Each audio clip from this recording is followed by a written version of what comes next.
Hi everyone, it's Lauren. I hope you're all doing really well. Today I'm going to be talking through the books that I read in the second half of March. So midway through the month, I posted a video talking about the books I read in the first half, which I will link up here and in the description box below if you've missed that video. And also linked will be all of the books that I talk about today. So I've got an interesting mix of things in this video, some very interesting books I read. The first one, unfortunately, was a DNF, but I'm going to include it anyway, and that was Victory by James Lasdon. I read this because it was shortlisted for the Rathbones Folio Award, which was awarded, I want to say, a week or two ago, and the prize went to Lost Children Archive by Valeria Luiselli, and this was just part of the long list which was sent to me, and I thought, yeah, give it a go. It's 2 novellas, and even though it's so short, I found it very boring and actually couldn't finish it. I gave both novellas a go, but I actually ultimately couldn't get through either of them, and it's a shame because the themes being explored in here are themes that on paper I should be really interested in. The first story is about a married man who decides to explore a relationship he had with an ex-girlfriend and decides to meet up with her again, and the second story is about a man who is, either rightfully or wrongfully, we don't know because I didn't finish the story, accused of raping someone that he had an affair with, I suppose, back in the 60s and 70s. And that one really looks at the general environment created by the Me Too movement and people talking about historical cases of abuse or coercion or sexual harassment, whatever. And this one is from the point of view of somebody who's friends with the man who is accused, and it kind of evolves in terms of what he thought was a consensual experience with this woman. It grows at first with her saying, oh, I was a bit coerced, I don't know if I was that up for it, but we had sex anyway, and then it turns into halfway through the story of her saying, right, I'm going to tell everyone you raped me then because that's what happened, let's be honest.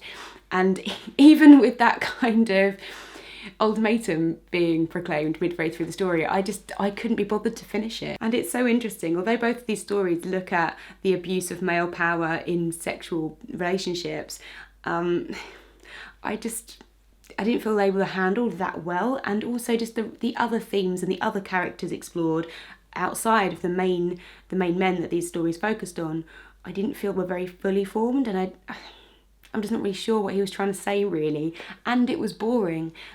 The next book is an audiobook that I've been trying to listen to for a while, and I just decided to stop listening to it recently. I'd given it a good go. I think I'd listened to maybe like 12 hours of it, but I just thought I'm not getting enough from this book, and that is A History of England. Actually, what's it called? The English and Their History by Robert Toombs. And this is supposedly like a brief history of everything that's happened in England, and I thought this would be really useful because at school, obviously, you focus on different historical periods, you don't necessarily do it all in order, and I wanted to kind of understand how a lot of the different historical periods fit together, especially the really early English kings, like medieval kings, the Plantagenets. I wanted to understand that part of history because pre-Tudor era you don't really learn that much at school, I don't think. And I did get that really good overview of the chronology of English king to English king and how it all fitted together at first, and I got right up to the Civil War before I thought, I need to put this down now, and that was because of 2 reasons.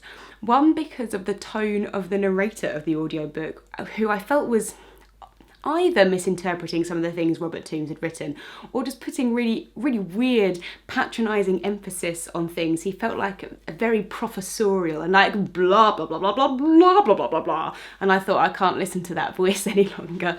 But the second reason was just the pure bias of everything this guy was saying.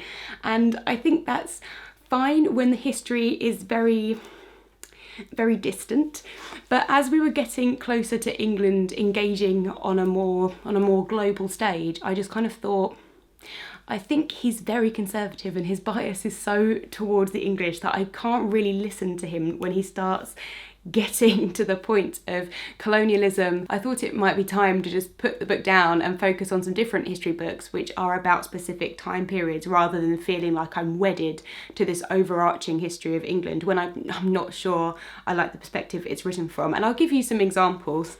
It's almost hilarious to listen to him talk about some of these characters as if he's objective. He argues that Henry V only really invaded France because, you know, France was just in turmoil and he really had peace on his mind, and Henry V, he just wanted to help the French by invading them. And it's almost like laughable listening to it. I'm like, I'm not sure that was what was going on, but fair enough. When he discusses Elizabeth I addressing the troops during the Spanish Armada, he says, what you might have seen is a middle-aged fat spinster, but you know, her words were also very good, and I just thought, what was the need of calling her those words at all? There was no need to say that. And it's just continual. Like, he even talks about the reasons for the Spanish Armada. It's so brief as well, so I don't feel like I learned enough about like the build up to that situation. But he talks about, you know, King Philip of Spain, he kind of wanted to invade us, and also he'd been annoyed by the English doing these cheeky raids on Spanish ports. And I was just thinking like, oh, so we started it then? Is that what I'm hearing? And I looked at some of the reviews of the book online, and people did say that as it got further on, lots of people had flagged that this author was biased. And I thought, yeah, well, I mean, no shit. Like, that's what I'm getting already, and we're not even onto that section of the book yet.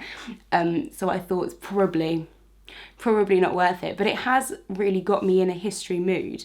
And I'm very much enjoying listening to non-fiction on an audiobook. And in the vein of audiobooks, I also listened to my first fiction book on Audible this month, which I know is not some huge revelation, but I got into audiobooks very slowly recently, and I got into them via podcasts, I think, and I'm very used to listening to like autobiographies or non-fiction, and I haven't really listened to someone narrate a fiction before. And this was Beautiful by Juliet Marillier, which was exclusively produced for Audible, so I didn't have a choice, I had to listen to it on audiobook. And this is an extension of the fairy tale East of the Sun, West of the Moon, but it's from a specific, very minor character's perspective. And I didn't know this fairy tale before, so I don't want to say too much about who this character is, because I really enjoyed hearing the fairy tale for the first time, and then also seeing how Juliet Marillier developed this character. And essentially there is a part in the fairy tale where our hero is under a curse, where he has to marry somebody's ugly daughter instead of, you know, the woman that he really loves. And this is from the perspective of the ugly daughter. And it's quite funny the way she's used in this scenario, really, and she's not in control of her own story or her own life. And that portion of the story is over very quickly, and we get to the resolution of the fairy tale, and then Hulda, who we're following, is sort of like, well, what now? What am I going to do with the rest of my life? And her entire future grows out before her. As could be expected, this book does examine the idea of inner beauty as opposed to external beauty, and Hulda making her own way, making her own story, sort of personality behind facades of beauty. Very, very basic, typical things, and it's very easy to listen to. It's not like an incredibly complex narrative or a complex book, and it was really nice, actually. Very, very escapist. So I gave this book 3 stars. I think it's a perfectly pleasant listen, and especially if you enjoy that fairy tale, then I think you'll like this retelling. And finally, a book that I really enjoyed, and that was The Familiars by Stacey Halls. This is a historical fiction book, and it takes place in the early 17th century in Lancaster in England, and the tale surrounds the trial of the Pendle Witches, which did happen in 1612, something like that. And this is from the perspective of a very young woman. She's 17. She's been married for a number of years, but she's already had 3 miscarriages and is pregnant again. And she enlists the help of a young woman to be her midwife, to help her bring this 4th child to term.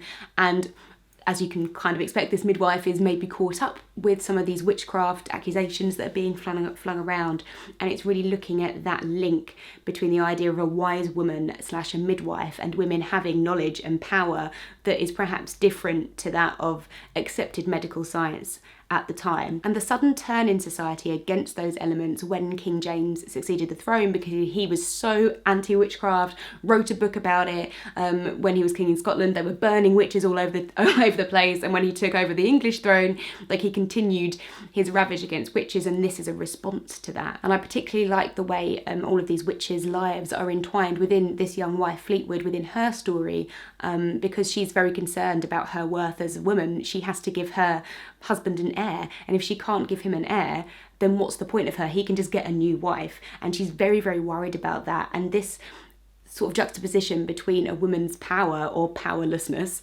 in this era, combined with this idea of witches having this huge amount of magical power, which is being clapped down upon. And it's also fascinating to understand that at least some of these women who were tried as part of these trials did believe they were witches, and that's part of the issue, is that they were wise women, but they believed in spells and they believed in witches and they thought that they had powers, and many may not have thought that, but enough of them did that they could accuse each other of witchcraft, and a case was therefore able to be built around them. And it's really interesting. It's great to read something set in this time, because I don't think I've read very much fiction set in this period.